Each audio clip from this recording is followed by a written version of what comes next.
My mom did my dad's laundry growing up, so I thought all wives do husbands' laundry. And I've always done my own. And to be honest, I felt it had been forgotten about over these past 17 years. The sacrifice I was making that other husbands didn't have to make.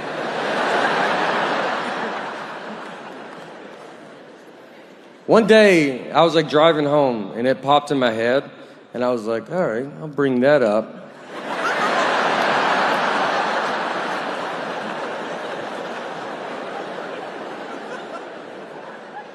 I mean, I didn't bring it up that day, I was like, I'm sure there will be a time where we'll be in some fight, I'll be losing this fight, and then I just come, I'm like, I do my own laundry.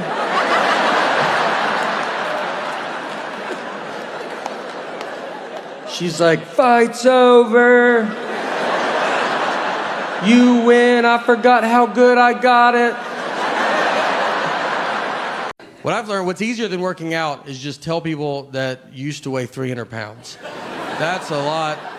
They don't know, So I've never weighed 300 pounds, but I look pretty amazing for a guy that used to weigh 300 pounds. You're like, yeah, I got tired of being tired, all right, Today's my cheat day, obviously, but normally I'm pretty strict. Our daughter is in 3rd grade. And for 1st grade, she started taking the bus. And it was the first time she ever took the bus. So if you know as a parent, you walk them to the bus stop. It's very fun. And so we got her on the bus. She went to school. At the end of the school day, someone from the school called my cell phone. They have my wife's cell phone. They have my cell phone. They called my cell phone. And she said, hey, do you know what bus number your daughter's supposed to be on? And I said, I'm her dad. I said, are you crazy? I was like, this is how you thought you would get this information, was to call the dad? You saw a mom and dad's cell phone. You go, I bet the dad knows. I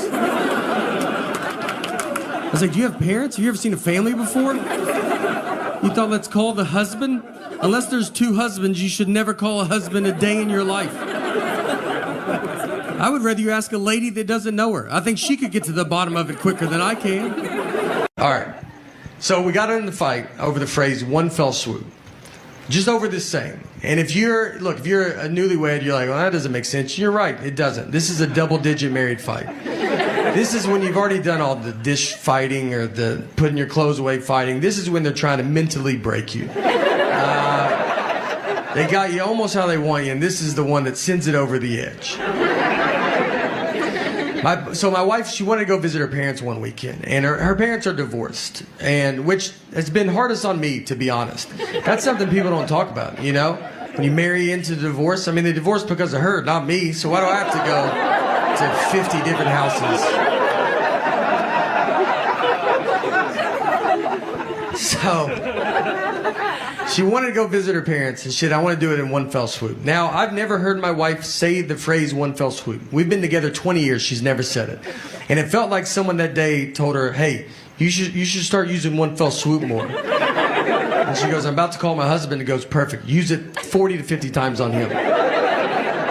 So she calls me and she goes, I want to go visit my parents. And I want to do it in one fell swoop. And I go, all right, let's do it in one fell swoop. She goes, I want to do it in one fell swoop. I go, let's do it in one fell swoop. Let's swoop it up. I'm down. And she kept saying it, one fell swoop, one fell swoop. Over and over again. And then when she went to describe this one fell swoop trip, she goes, we'll go to my mom's, come home, then go to my dad's. And so I just waited, and she didn't say anything, and I just go, that's not what one fell swoop means. And instead of possibly just being wrong, she goes, I know what one fell swoop means. I go, yeah, it doesn't sound like you do, all right? And we have the same last name. I can't have you out there in a one fell swoop conversation. What do you think 2 birds, 1 stone mean? Let's just go through them all. I don't know if you know any of these. She hangs up on me. So I get home, and when you walk home when you've been in a fight, and you're like, all right, how long is this fight? Is it happening still? Is it over? I don't know. I got to fill it out, She never uses words like sorry. I'd love to hear that. That's a word she definitely doesn't know what it means. And I say it all the time. I walk around the house with just a sack of sorries, just handing them out all day. I try to give her some, would you like to carry some of these? She's like, I don't have pockets, so I'm good. We didn't talk that whole night. I mean, we're just sitting there, our daughters, like, we're watching TV, eating, and I'm like, hey, you know your mom's crazy, right? And she's like, did you do your homework, or you don't want to be dumb like your dad? And then your daughter's just like, are y'all lunatics? So I'm laying on the couch, and my wife just came over, and she kisses me goodnight, and then she went to bed. And that was it, you know? That was like, I felt like it was her sorry, I guess. But she didn't say it. And so I was like laid there, and I'm just thinking about it. And you think about it a lot, because you're like, all right. Because you learn, the longer you get married, sometimes it's like, just let stuff go. You know, who cares? And the next morning, I get up, and I kind of still wanted to talk about it. Because we didn't talk all night, you know? So I went into her, I was like, look, I got to tell you, I mean, it's just not what it means, you know? And that got it going real good. But I felt so good about this argument, you know. I thought about it all night. I was like, you got this one in the bag, man. You should bring it back up. I'm not trying to date her anymore. I like to win a fight. We're going to die together. I almost woke her up in her sleep. That's how much I was so excited. I almost just started shaking her going, it's not what it means. Our marriage almost ended in one fell swoop. So I'm a Walmart guy. I think I'm in the middle, you know. I'm not Kmart. I'm not Target, you know. I'm not old money. I don't think I'm better than everybody. I'm just right in the middle. You ever go to Kmart? Like, Kmart doesn't even look open when you go in there. You just walk in, you're like, you guys about to close? Are you getting looted or something? You're like, no, we're open. Are you? Are you going to cut the lights on that side of the store? Maybe get some stuff, you know? Kmart looks like where you go buy stuff if you're about to open a new Kmart. If you needed shelves for your Kmart, you'd go in there. She had no awareness about her, like the senses that dogs have. Someone gave me an Under Armour shirt. Do you know those? It's like skin tight. Like it just shows the worst parts of your body. I look better without a shirt on than with that shirt on. You know, like in plastic surgery, how they draw like markers on you and stuff?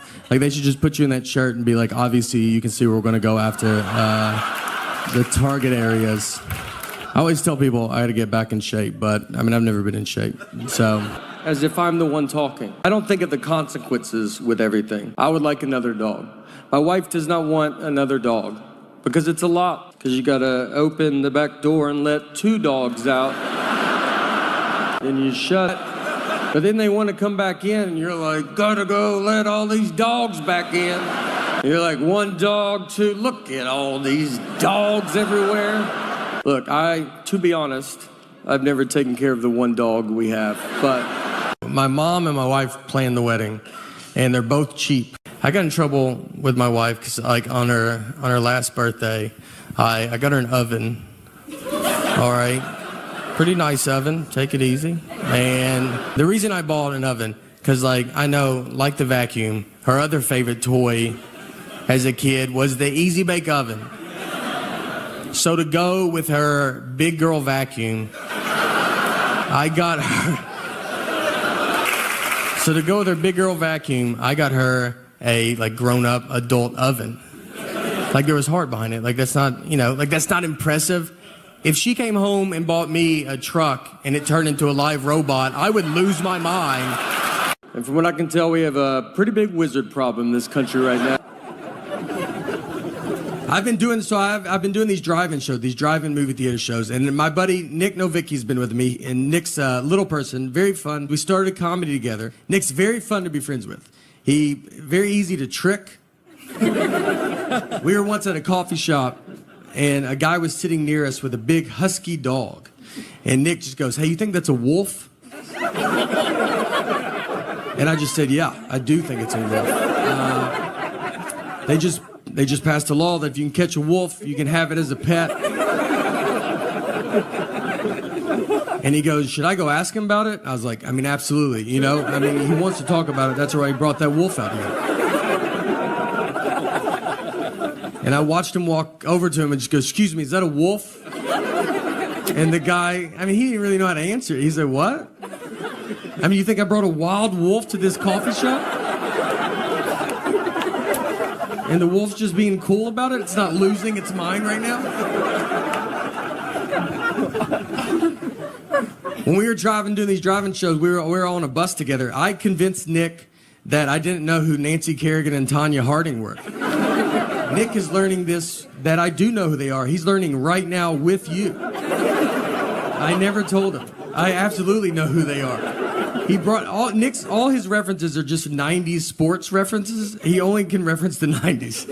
And so he brings up Nancy Kerrigan and Tanya Harding, and I was like, who's that? He's like, what? You don't know who they are? And I was like, I don't think anybody knows who they are. And he goes, dude, it's like a huge story. It's like figure skating is like a mafia hit. I was like, I've never heard this, dude. Don't you think I would have heard it? I mean, I was like, no one knows this. He's like, he's losing his mind. I go, they should make a 30 for 30 if it's that good. He goes, they did. Another guy's like, they should make a movie about it. He goes, there's a movie. And he's just losing it. One of my favorite ones was, this was forever ago. We're going to a friend's house. And it was a 4-flight walk up. And so we had to walk 4 flights. Obviously, I walked faster than Nick.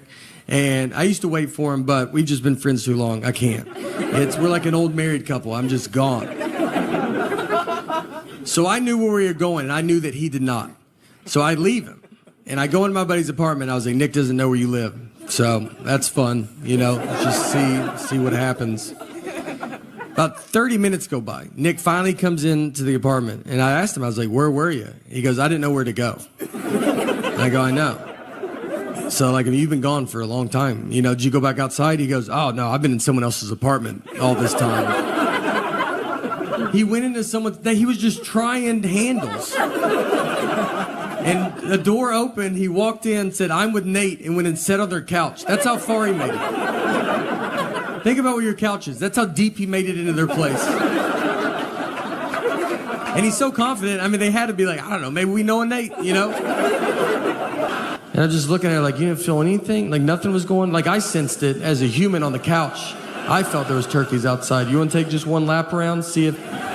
They still want to do Thanksgiving at their house, but they don't have the room for us. There's like 20 of us. It's like a college kid being like, do you want to do Christmas in my dorm room? There's a table for 4, and then they have to put a train of TV trays and nightstands that just weaves down this hallway. I mean, you're sitting on stairs. We made the kids go eat in the car. We just go back in the car. You can't even eat inside.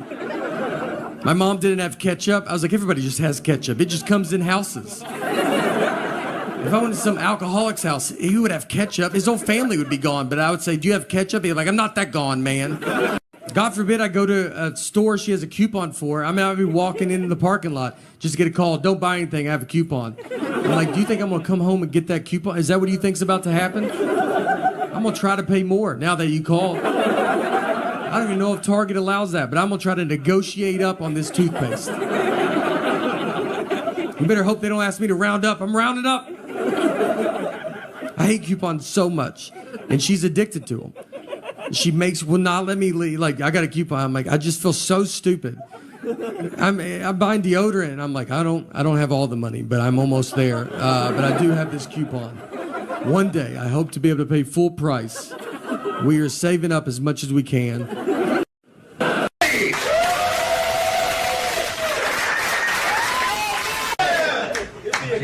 Just say that throughout the whole thing.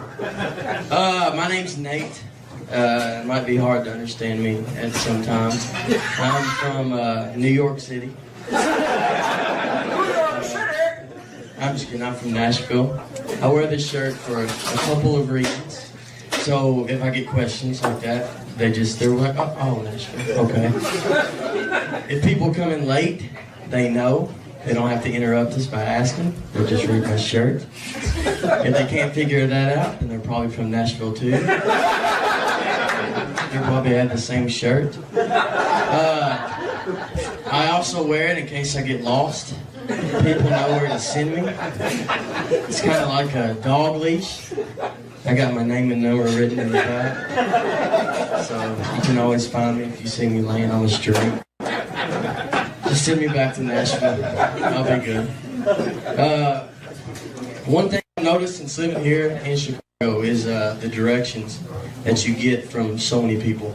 Y'all use the compass a lot here, as I understand it. First time I moved up here, I'm like, you know, how do you go to the store? They're like, go north 5 blocks, then go south 3. All right. I'm somewhere in the middle. I don't know which way is north or south or east, or do I left or right or straight, or I didn't bring my compass today. And it's so confusing because the one thing they taught me was like, just remember, the lake's always east. I can't always see the lake.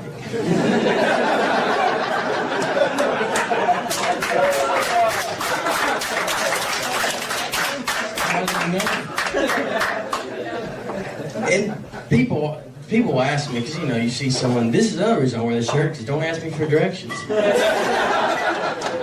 people will ask me. They'll be like, hey, I need to, get here. And I'm like, the lake's east.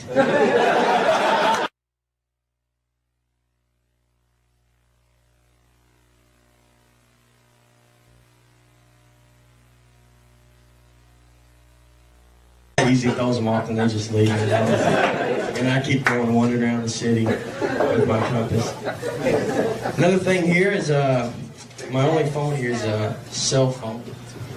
Cell phones are about ridiculous. The signal on a cell phone, does it ever work? Because there's really never, the one time I get a full signal, if you do this, you're done. You're out. Your signal's gone. You have nothing else left. I got quite a few places that Verizon guy can go and he ain't gonna be able to hear when he says, can you hear me now? Like my house. Come to my house. Come outside my house. Walk down the street. I can be standing in the middle of the ditch and I'm sure I would still be like, can you hear me? Hello? Hello? And I hope I never get hurt and have to call 911 because I'm screwed. Or if someone breaks in my house and I have to climb under my bed, I'm like, hey, there's a guy in the house. And they're like, sir, are you there? And I gotta kind of scoot over. There's a guy in the house. Hello? In my house, there's a guy. Until I have to crawl out and I just get killed. Then I'm bleeding, having to roll around with a knife in my back. I need an ambulance. What? I need an ambulance? If you don't mind, please. I don't know if this has to do with that, but what's the age where you're not scared of the dark? Because I don't know if I've hit it yet. This is why I'm standing in this little circle right here. If I go outside of it, I'm screwed. I'll never make it back. This is the only thing that I figured out. The age and the point to where you do it, or how you stop being scared of the dark is you get married. And that's so you can have someone share your bed with you. So the monster now has got to decide between one of you. You might have a chance. And then the reason you have kids is so you pass them along to him, and then he leaves you alone the rest of the day. And then you're okay. And the thing about, when you were a kid, you were so scared of the dark, and you just hated it. Unless there's one other kid in there. Then if you had a friend over, then it's 2 8-year-old kids in the bed, and you're like, I'm feeling okay. Like the monster's down there going, Fred, Johnny's got somewhere to spend the night tonight. I don't know if I'd go up there. That's 2 8-year-old kids you gotta mess with. It's probably not a good idea. Heard his parents are divorced though, so let's go after his dad. A game you used to play also when you're a kid is hide and go seek. I think that is a very, very fun game. I don't think it gets taken seriously enough though. Maybe when you were 10, when you would break your ankle to hide in the dryer so nobody could find you. And when you'd get those good spots where you'd be there for a good hour or so. And then you're like, I don't know if this is either a great, and you don't want to leave because it's a great spot. What if he sees you leaving? You can never go back. That's the dryer. Who thinks of the dryer? I thought of the dryer. I'm a genius.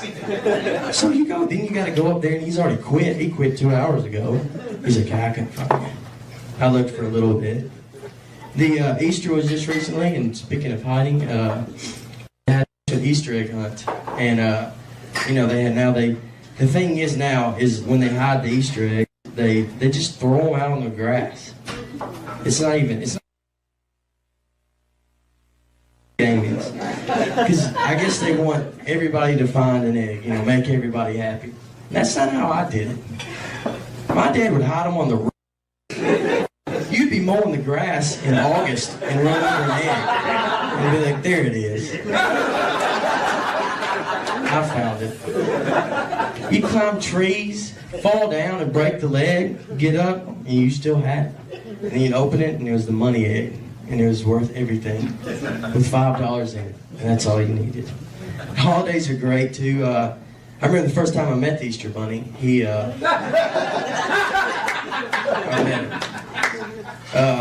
pulled up in my dad's car with his seatbelt on. My dad picked him up, I guess. He was about 6'5". I was wondering. I was like, that's a tall Easter Bunny. It's not what you think. I don't see how he snuck in my house. Santa Claus also is someone that...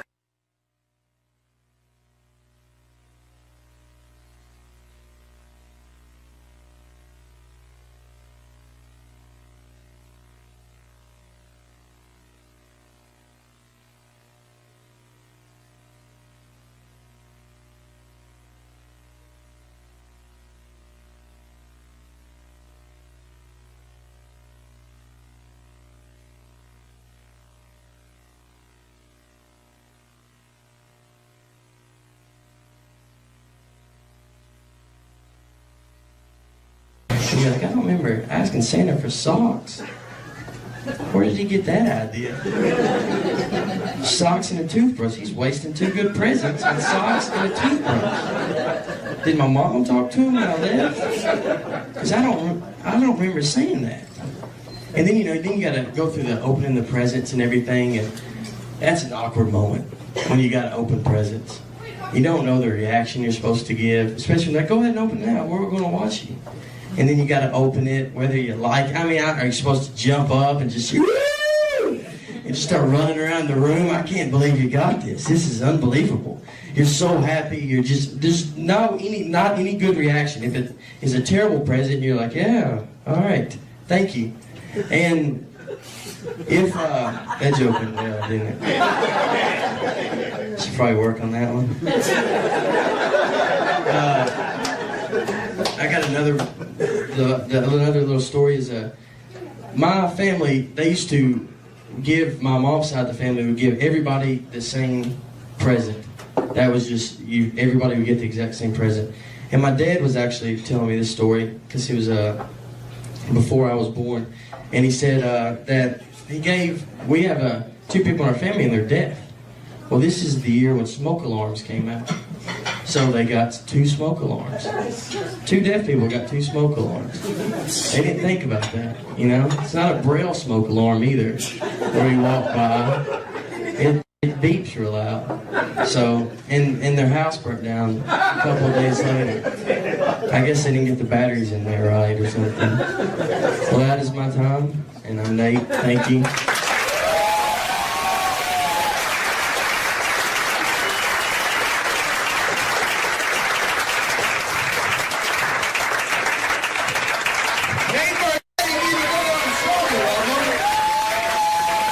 So my parents are in their 60s, and when your parents hit their 60s, just so you know, you kind of realize that you go, all right, I'm in charge of this family now, you know? They don't give it up. They don't offer it away. They just start doing stuff that you're like, I don't, you know.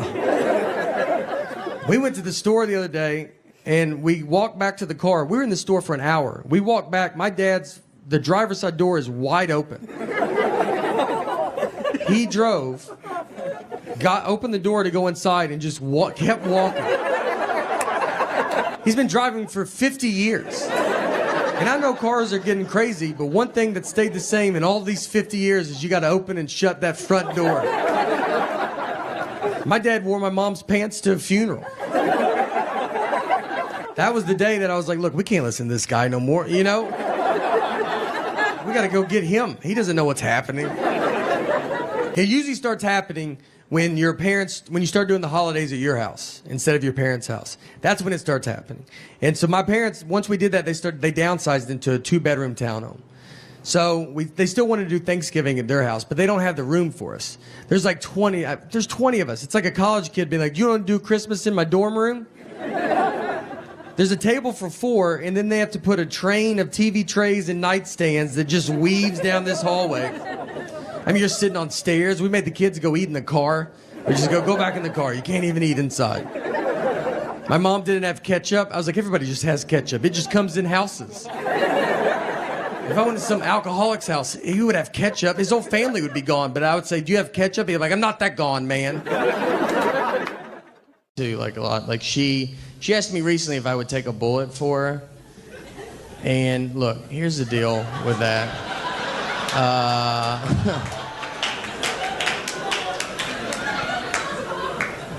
For starters, she runs with a pretty rough crowd, so it's probably going to happen.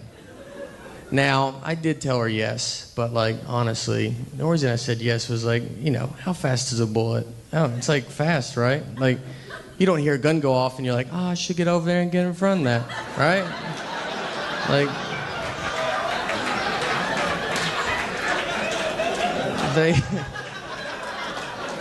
all I gotta do is like, she'll get shot, then I'll just dive like right after she gets shot. So like, I'll dive, and then I'll be like, did I get it? I'll feel around. Look, I know her, all right? She's gonna be mad at me about it. She's always mad. And she's like, no, you didn't get it, like you get nothing. I'm like, oh, great, she's starting a fight. That's what she's doing. So I'm like, well, that wasn't reasonable to ask me to do. Did you ever think of that? Yeah, it's a bit unrealistic, all right? How fast do you think I am? If you want to ask your spouse to protect you, like a realistic question, you should ask like, hey, would you take a sword for me? That's much more realistic. You're going to see a sword. If you ever get stabbed by a sword, you knew you were near a sword for at least half an hour. No one pulls a sword out, and you're like, I didn't know you had that sword. No, we all knew. Everybody knew, all right, sword people are the worst. That's just the way it goes. Here's the bad part, too. If someone did break into our house, like I don't have a gun to protect us. You don't have a pocket knife. That's all I have. That's going to do nothing. I could hope to aggravate him at best. I would like cut him and he'd be like, you just ripped my shirt, and then he'd kill both of us. That's best case scenario with a pocket knife. Because I don't know how to use this knife in the middle of the day, much less I'm going to wake up out of a dead sleep and have some kind of knife skill I've never had before. So what we do is me and my wife, we have to sleep strategically in our bed to prepare for an attack. So now, she really doesn't know it's a strategy. She just thinks she's closest to the door to be away from the air conditioning. But there's much more to it than that. So she's here. So the plan is like the guy's going to come in, right? And she's going to lunge at him. Now, she might go, yeah, it felt like a push. Well, it's not. It's not a push. It's the very beginnings of a lunge. So I need to let her know, hey, by the way, I have a strategy I didn't tell you about. This is the beginning of it. You got to go. So she will lunge. Now, she's from Alabama. She's pretty scrappy. She'll put up a good fight. I know she will. At least a good enough fight that I can be practicing with my knife on my side. I'll like stab at pillows with it. So when he gets to me, I'll be like, I don't know if you looked over here while you fought my wife, but like that used to be one whole pillow. So it's your, I don't know. I'm trying to get in better shape and stuff. I don't know how to work out. Like, I should like run it. Like for me, like workout should be like, let's just walk to McDonald's. That'd be like a good start. Like maybe stand up and eat it. See if that does something. I choose 0. I tried to take an MMA, a mixed martial arts class. I made it one day. I don't know how to fight. I didn't want to fight. I thought it was going to be like just some guy making me punch a bag. And the first day I go in there, he just pairs me up with some 16-year-old kid that wants to fight for a living and wasn't raised by human people. And they're like, why don't y'all just go at it? And I was like, I think it's so we have different goals. Maybe that's why we should not go at it. I believe he's training for the Hunger Games. You know? I just want you to not be able to see my nipples through my shirt. So we should do levels. If I remember driving to do a gig at this, I was opening for my buddy and we're driving out there and my car like barely worked at the time, and this was in New York, and it was the exit. I remember they go, we're the last exit. If you miss our exit, you're going to Canada. So there's the last exit in America. So they're like, don't miss this exit. Right. And it snowed and my windshield wipers wouldn't work, and like, so you had to like stop every now and then so I could see. And then we did it, and then we went up and did a show. It was like a 6-hour drive just to have a lady tell me that I wasn't funny. She just yelled it out while you're up there. She's like, and you know when you can't hear them, you go, what's that? What'd you say? Yeah. I make her say it twice. Right. Like instead of just moving on. I'm like, I'm sorry, I didn't hear. What were you saying? Excuse me? She's like, you're not funny. Yeah. And I'm like, oh. And then afterwards she came up and said, my husband said I shouldn't have said that. That was mean. And I was like, oh, well, that's thanks. She's like, I'm sorry. But she's like, but I mean, I honestly, like, I just don't see how you could even do this. Like, she couldn't let it go. Like, the end of the night comes. Everybody's drunk. Children, adults. It's across the board. She runs everything because she knows everything. Like, I don't know any stuff. Like, I don't know how much money we have. Like, could not even ballpark it. I don't even know where it's at. And I don't even know how to get it if I had to get it. What bank we go to? I don't know. Like, you know, I can't get robbed because, like, if some guy's like, let's go to the ATM, you know, it's like, well, I guess we gotta wait for my wife to get here. She can't leave me because I wouldn't know how to get stuff, you know? Like, she can't even die. If she starts dying, I'll die so much faster than her because I don't know what to do. Like, I don't have to call her mom and be like, hey, did she ever bring up bank stuff to you at all? Did you ever talk about that? Or what did she do for a living? Do you know? What was her deal? I know we forgot to take it out a couple weeks ago. That stress could break up a family. All week was like, everybody eat out of your hands. We had friends over, like, put your trash in your pockets, take it to your homes. You know, especially about home now, it's like I married a cat that I'm like, you just always on me. If I go to the bathroom, she's like, I'm gonna paint the bathroom door while you're in there. I'm like, you couldn't do it later? No, I had all the time to do it. I thought I'd wait till you went in, and that's when I was gonna start. If I eat something she doesn't approve of, she just pops up, man. I mean, I'll try to sneak it. I could eat an Oreo cookie in the attic at 3 a.m., and I would bet my life a light would cut on, and she'd be like, what are you doing up here? And if I questioned it, it was like, what are you doing up here? She's like, I'm always up here. This is when I do my attic stuff. I'm married. It's fine, you know. I've been married for 7 years, and we have a 10-month-old, so it's getting pretty serious. So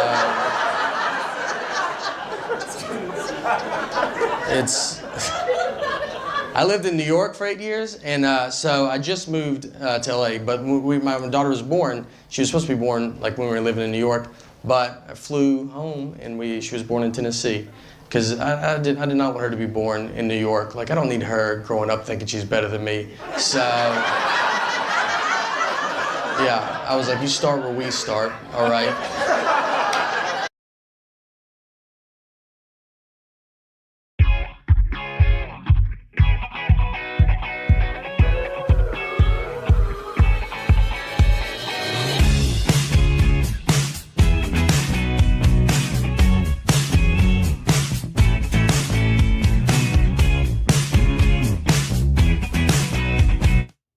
All right, one of the really cool things about Big Slick, as you all know, is that we get to invite people that we know in the industry. And this next guy, I became a fan of because my girlfriend was a fan of his comedy on Jimmy Fallon, and she made me go here in Kansas City to watch stand-up, and I went and saw him and just was blown away. Then I watched his special, and then I watched everything I possibly could, and I reached out to him and said, dude, you are so hilarious. How would you like to come to an amazing charity event in Kansas City? And without hesitation, he said yes. And during the show this night at the Sprint Center, I kept going back to him and saying, you sure you're going to do okay? You sure you're going to be, you sure your jokes are good? You sure just messing with him. He proceeded to get up and tear the Sprint Center down. I've never seen a crowd rush to give a standing ovation like I did that night. Ladies and gentlemen, may I introduce you to my friend, Nate. How do you say his last name again? Natebargatze. Enjoy. This next comedian we're bringing to the stage is one of the hottest comedians there is right now. He's got an amazing Netflix special on right now called The Tennessee Kid. His name is Natebargatze. He's here to perform for you right now. Give him a big Kansas City welcome. Yes, yes. Nice. We got him. We got him. All right. Thank you. Thank you. I'm gonna put this energy pretty late in the show. This is what my energy is. Dustin? Look, thank you for having me here. This is very exciting. Got to play some sports, softball. Struck out, but it's just a pretty big yellow ball. And I like to play, I play a lot of sports. I like to golf. And recently I was golfing, and I got done, and I was very hot and gross. So I wanted to change my shirt before I drove. So I'm standing in the trunk of my car in the parking lot. I take my shirt off, and this old man walks up, and he goes, "Olivia?"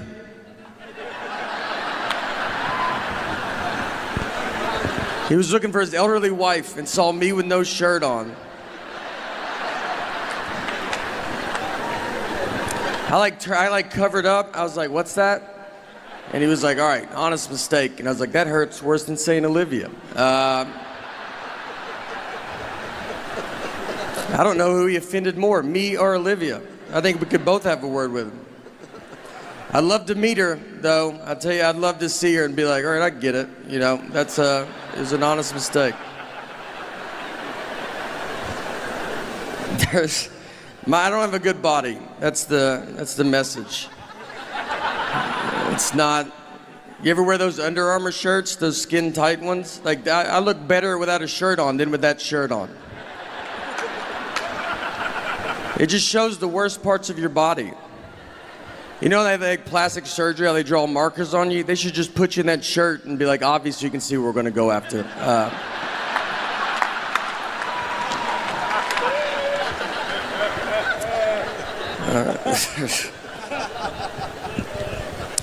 We did play softball. I did do some sports growing up. I played baseball, and when I was 13, I was playing baseball. One time I was up to bat, and I got walked.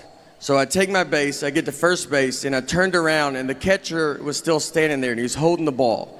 He's like staring at me, like he was daring me to run. And I was like, "All right, dude, I'm gonna go." So I ran, he threw it, overthrew second base, ball goes in the outfield. I run to third base, the outfield grabs the ball, they overthrow third base. My third base coach is telling me to go home. This is about to be an inside the park home run off a walk. I won't be on Sports Center. This is the biggest play that's ever happened in baseball. I slide, there's a play at the plate, and the umpire then tells us that it was only ball 3.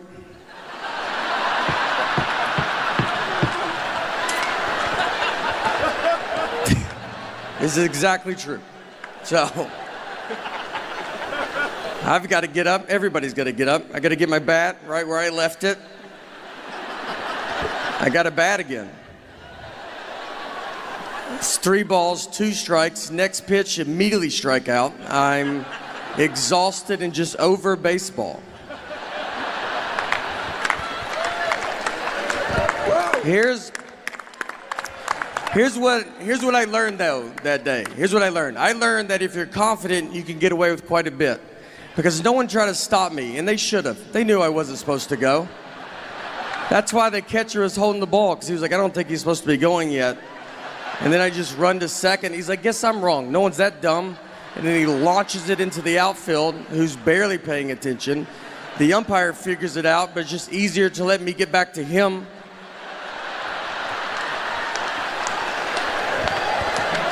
No one ever told the parents either. No one ever explained it to them.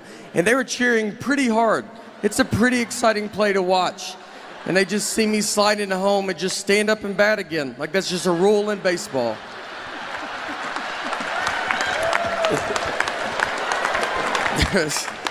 And you know what?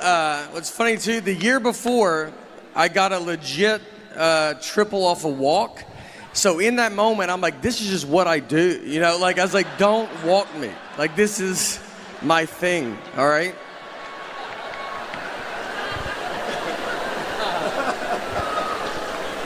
I'm a pretty dumb guy. That's the general. I went to a community college for 1 year, have 0 credits. 0. My loan was like $40. I paid cash. All my classes were outside. We never went inside the building. We would meet at a picnic table outside because our teacher was like, you guys will all be working outside one day. So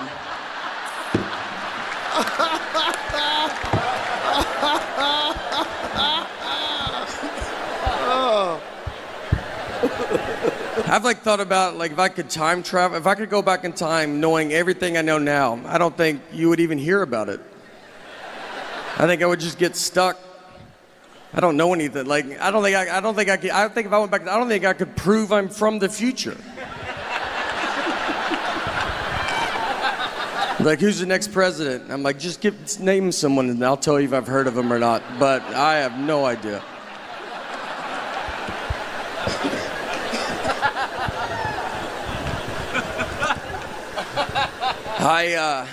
I am married as well. It's fine, you know, you just do it.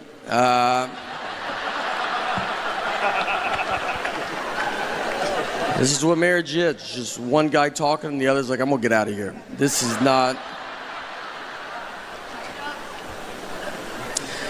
My wife, one time we were out on the lake with some of our friends and we were floating around in the water and there was a guy in a boat right next to us, and my wife was like, oh, that's my ex-boyfriend in that boat.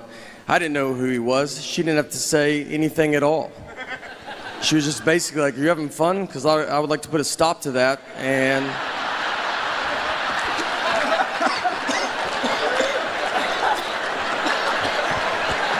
make you stare at this guy.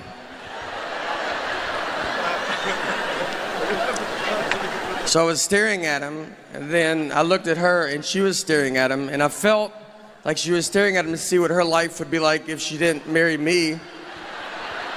So I started staring at him to see what my life would be like if I didn't marry her. I mean, we were putting so much pressure on this guy, and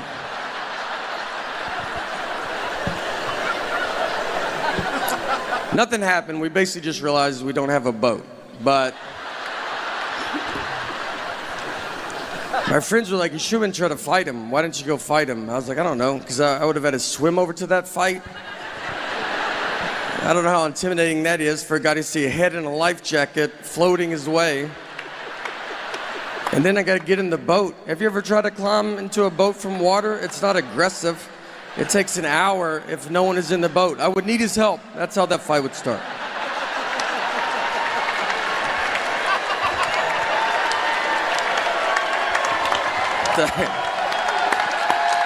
Oh, thank you. Is this all right?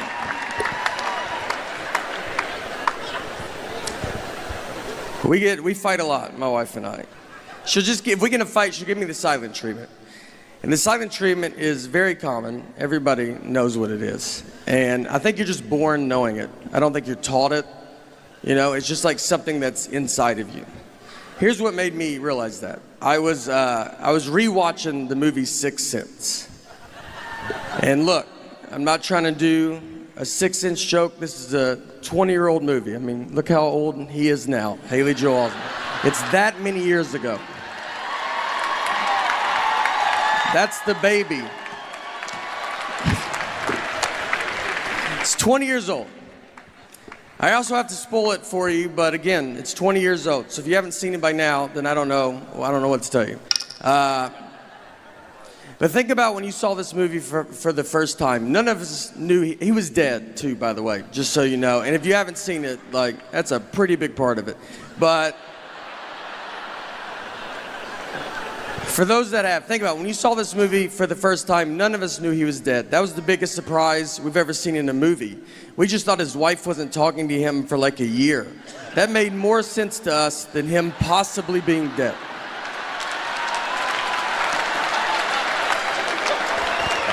And they don't hide him dying. A guy shoots him with a gun to start the movie. And we watched it for 2 hours, just like, this is what a movie about marriage. This is what marriage is like. Even if you get shot, it's your fault.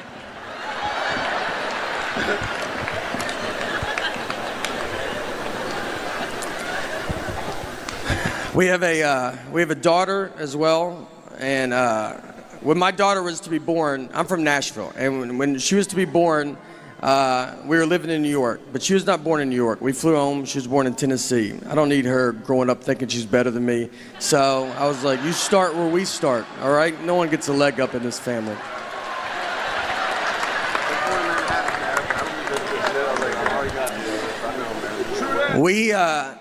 I love having a kid. Kids have very weird energy. Like their energy is like they want to fight you. They stare at you.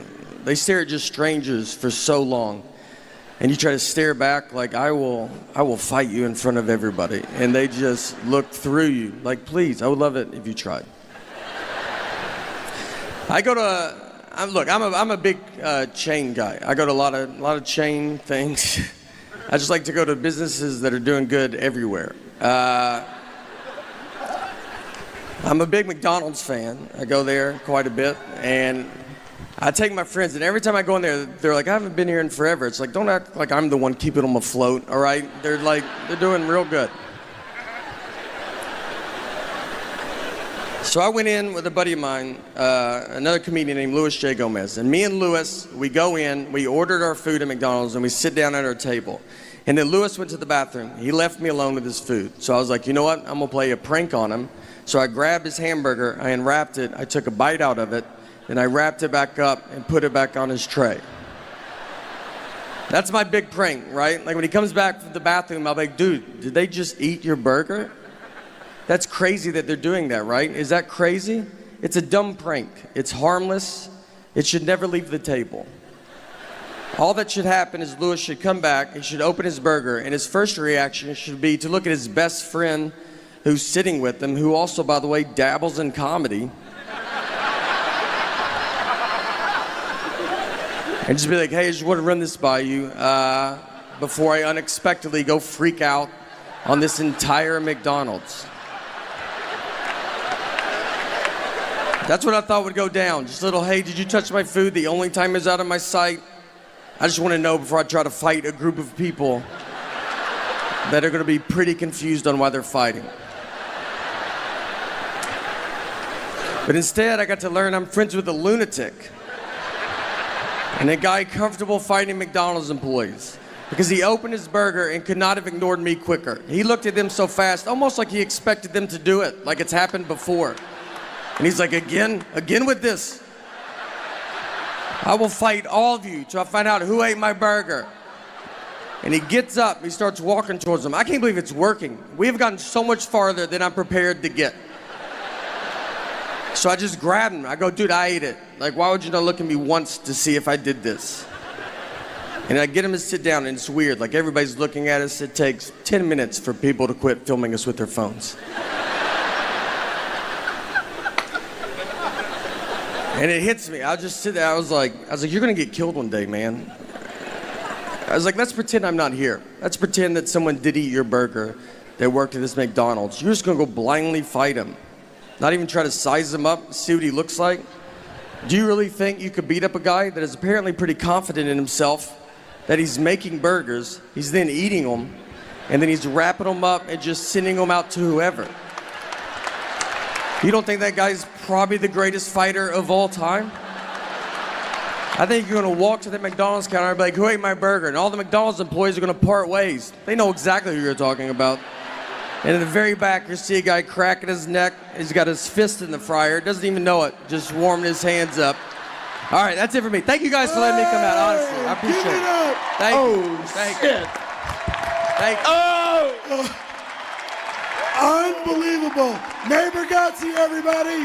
Natebargatze.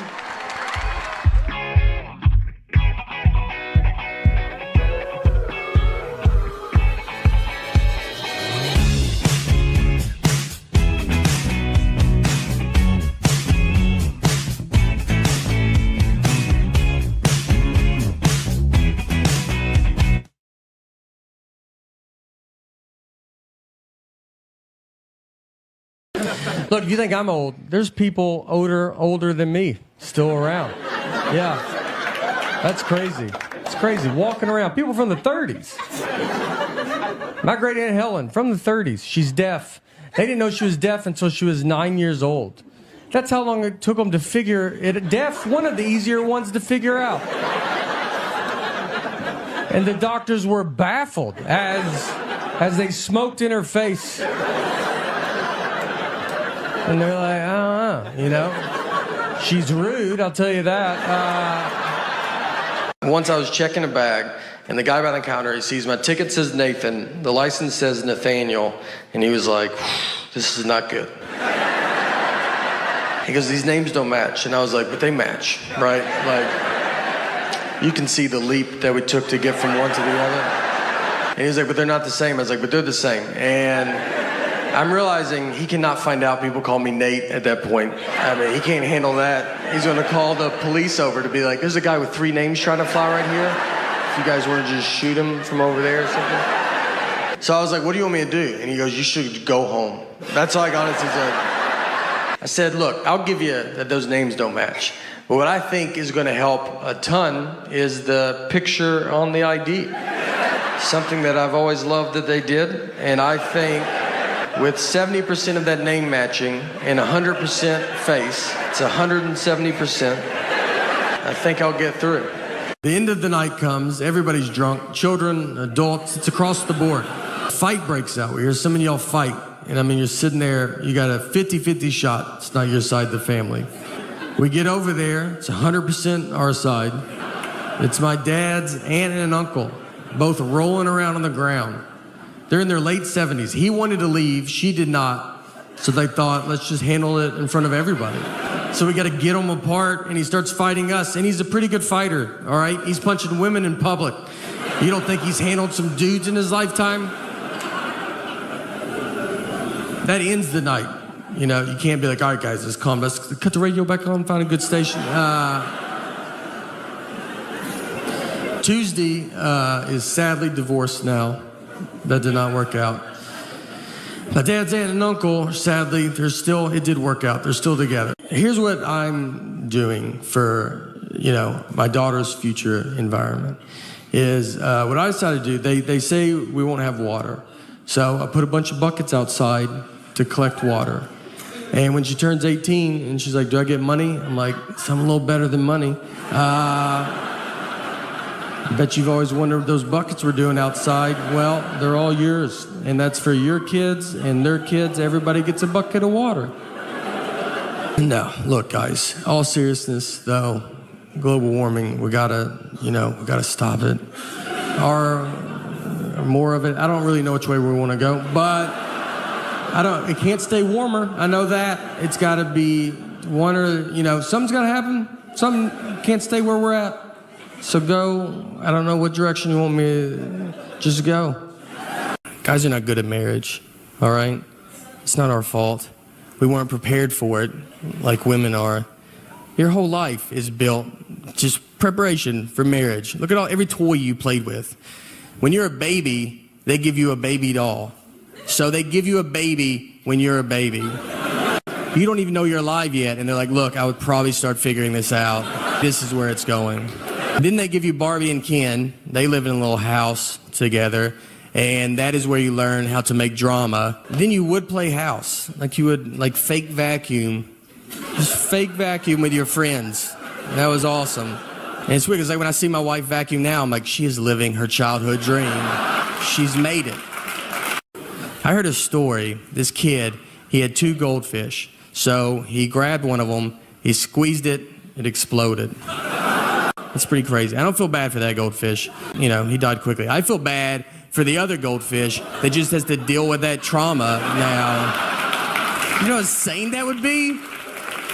They're not gonna buy this kid another fish. He's killing them. Like, he's got to. Imagine if you're locked in a room with someone and they just exploded. It would change your life forever. It's the worst life ever. It's supposed to be a clean show. I'm bringing this filth into it. I don't say the word sucks. Like, this sucks. I don't, because that was a very bad word in the 80s. And look, I'm sorry to say it now. My dad took us to see the first Karate Kid at the movie theater. And they said sucks in it.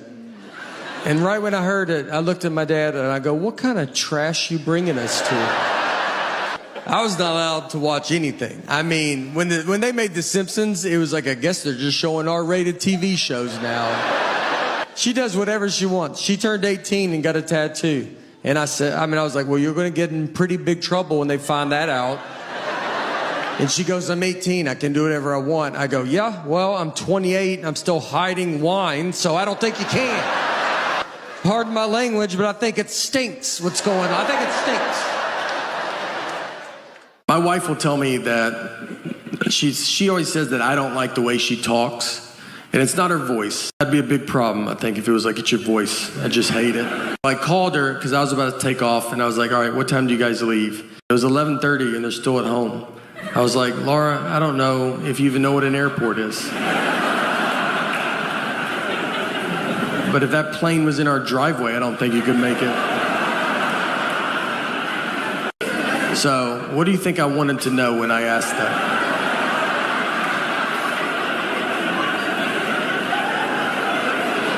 Is that what you thought the best time you could give me was a time that means nothing to nobody?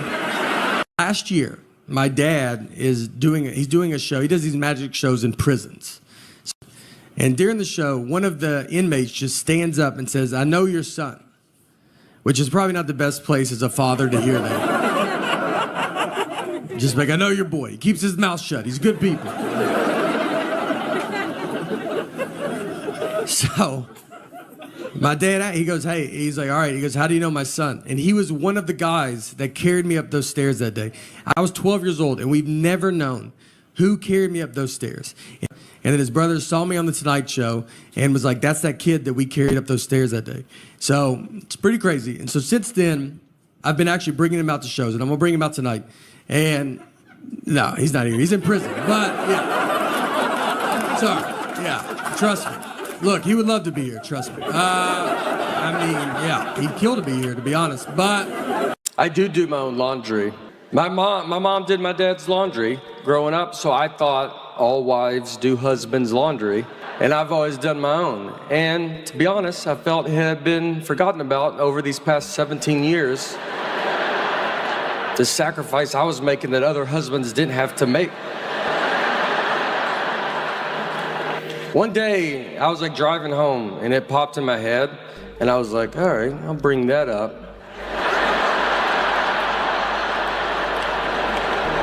I mean, I didn't bring it up that day, you know.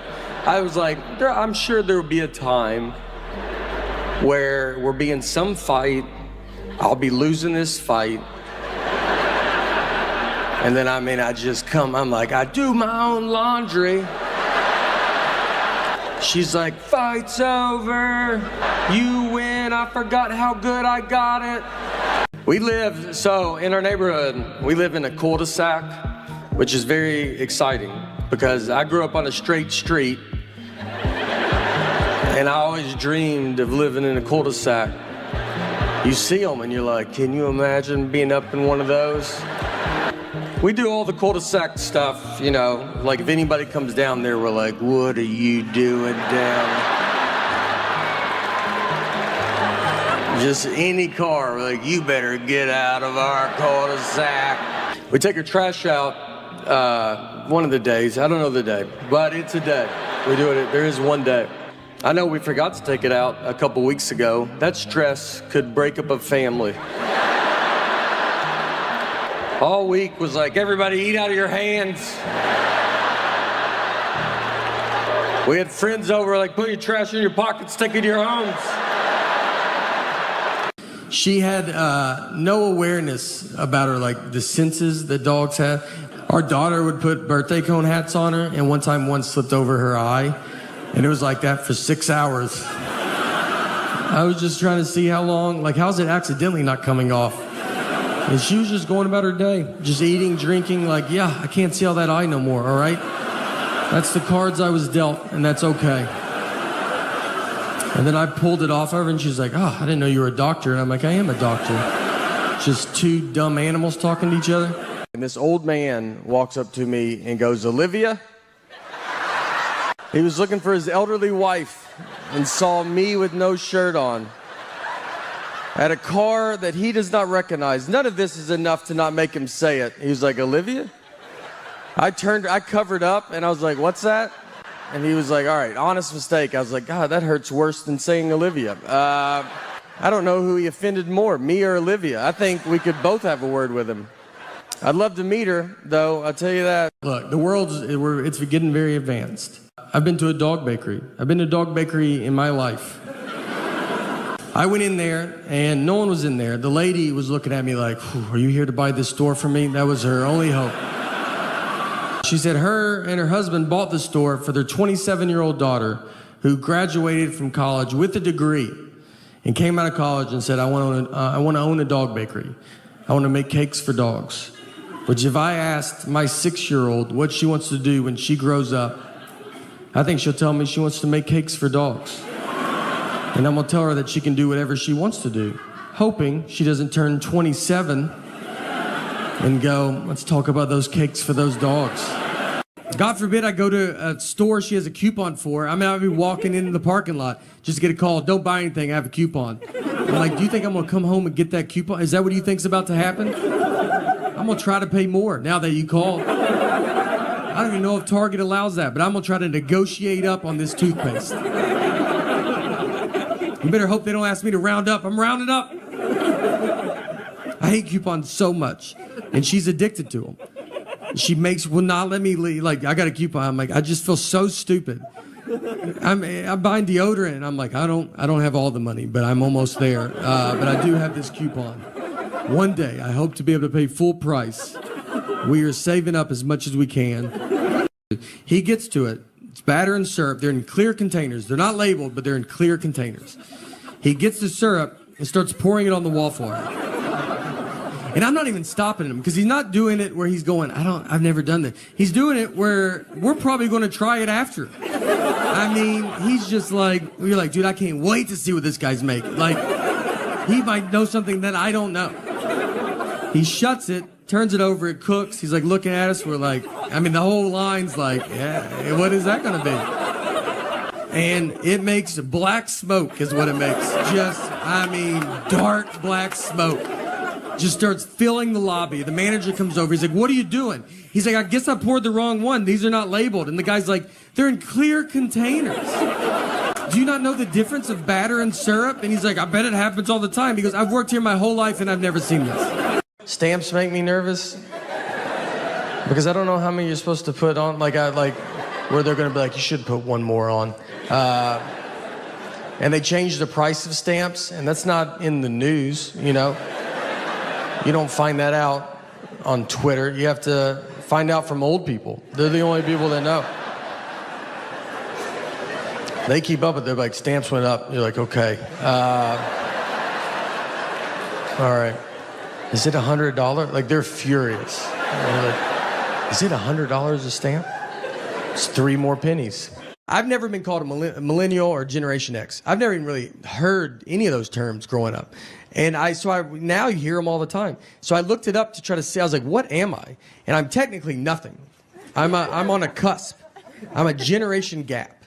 And what we are called, Zennials, or we're called the Oregon Trail generation, or we are called, my favorite name is the Lucky Ones. And it's true, we're very lucky. We actually grew up in 2 different worlds. When I was a kid, I grew up like it was the 50s. Like, you would go outside and your parents just didn't know where you were.